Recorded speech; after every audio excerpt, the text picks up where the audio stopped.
Hi there and welcome to a very special episode of Blaize Diaries. Today I'm joined by Sleazy Michael, who you may have seen or heard on my YouTube videos. He's here to tell me about his life as an escort and any tips and tricks that he has learned throughout the way. So without further ado, here's Sleazy Michael.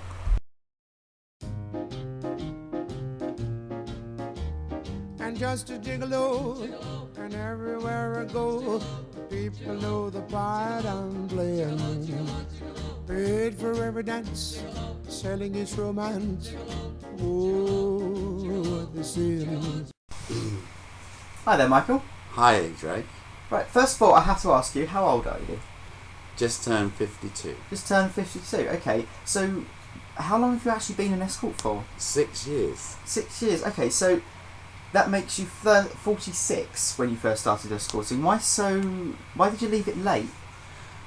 Because when I was 46, I had a very, very big life change. And I came out as a gay man in October 2004. And 1 month later, I started to escort in my spare time. Because at the time, I was a railway engineer. And I worked as a railway engineer till 2006. And then I became full-time escort.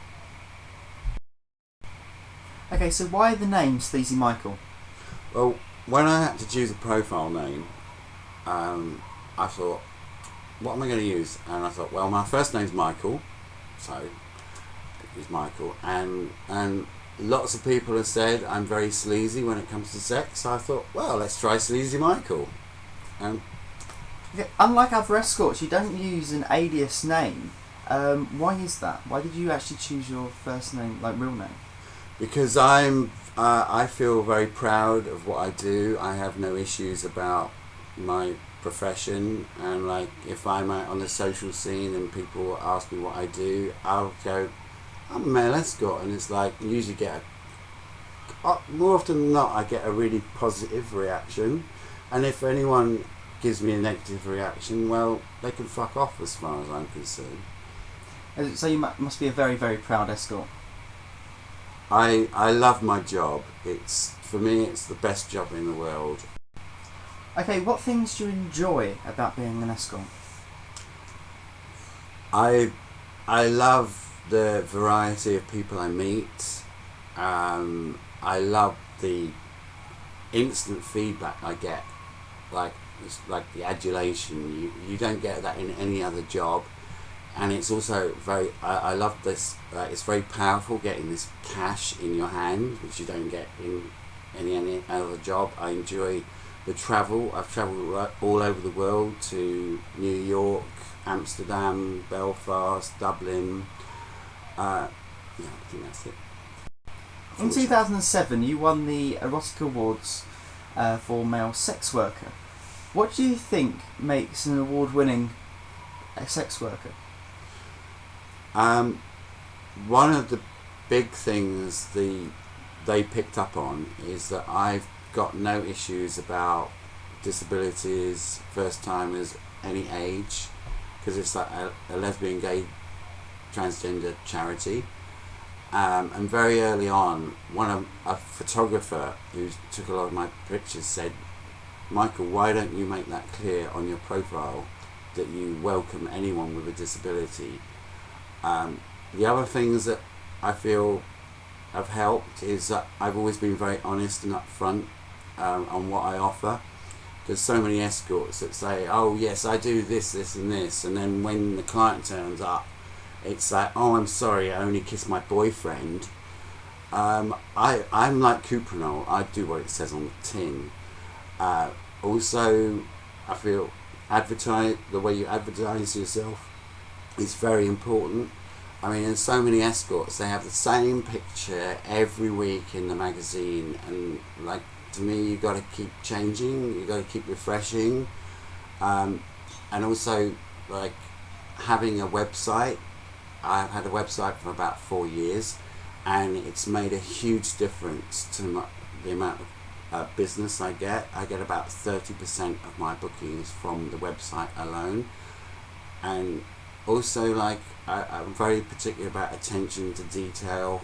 like little touches do make a difference, and the clients appreciate it. Like when they come in, I'll always offer them a drink. If they book me for more than 2 hours, I always offer them wine, spirits. I always make sure my place is really clean and spotless.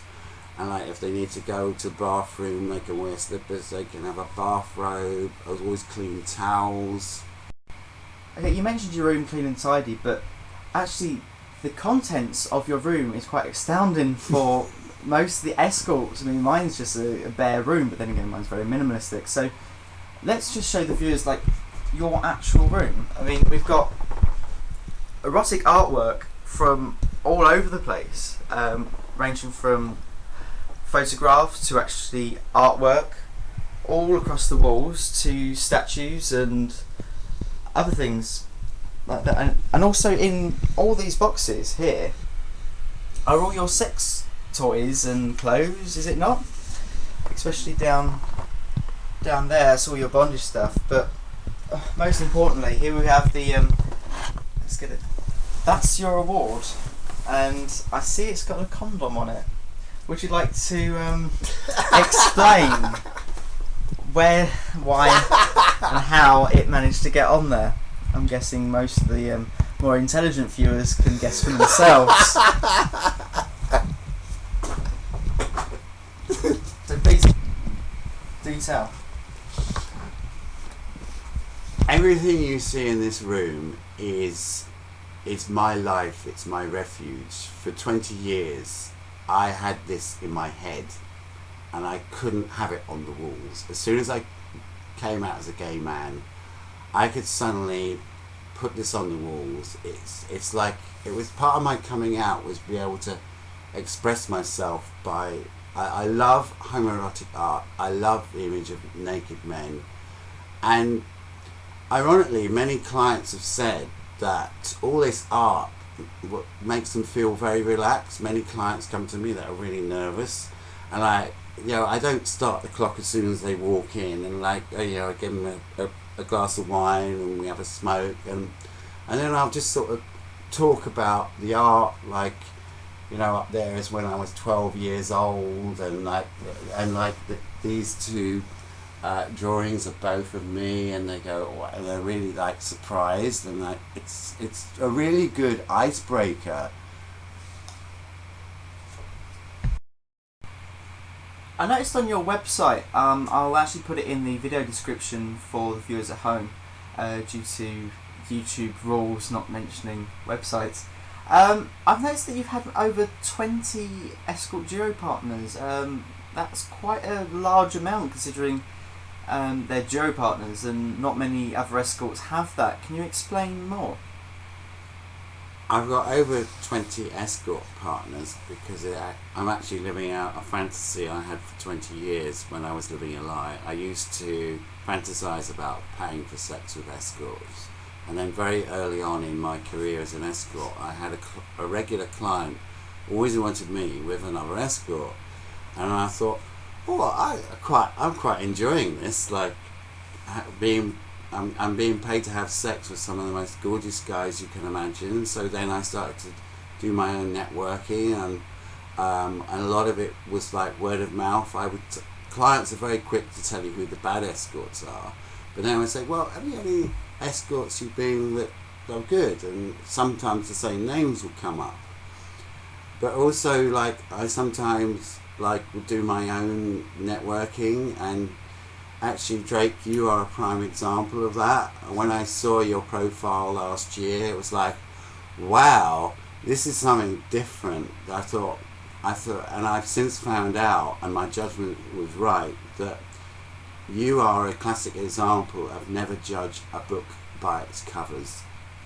Yeah, I mean, you give the appearance of, just another twink. Well, guys, Drake is anything but that.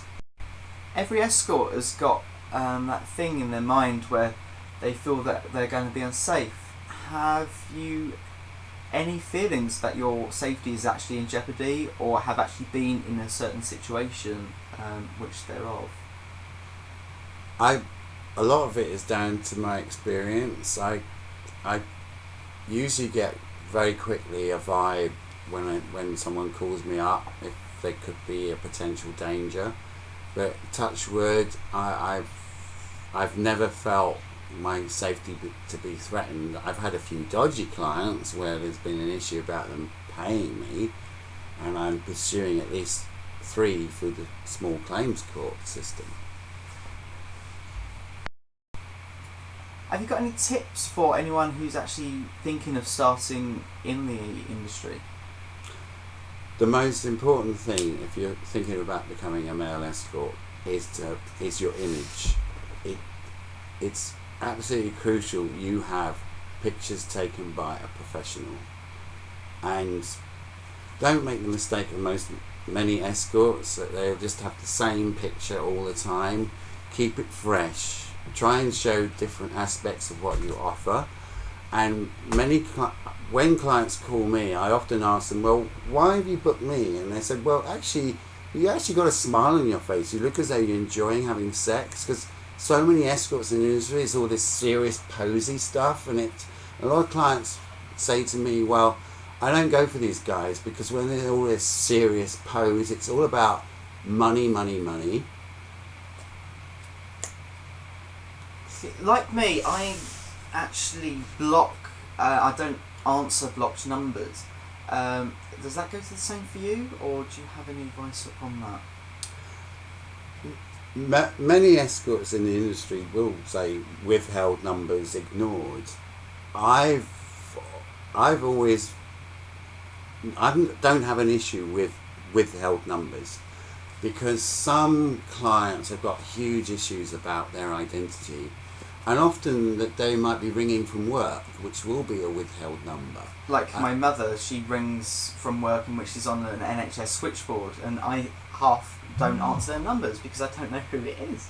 Well, that's a very good example, and I've probably got 3 or 4 regular clients which are on a withheld number, because sometimes one client told me that I gave an escort my number, and then he rang me and caused a very embarrassing situation. I mean, a lot of these clients on withheld numbers are married, or they might be quite famous people. But it's the majority of people on withheld numbers. Yeah, shit. Sorry, I was going on about most of them are fucking shit. But. No, that's fine.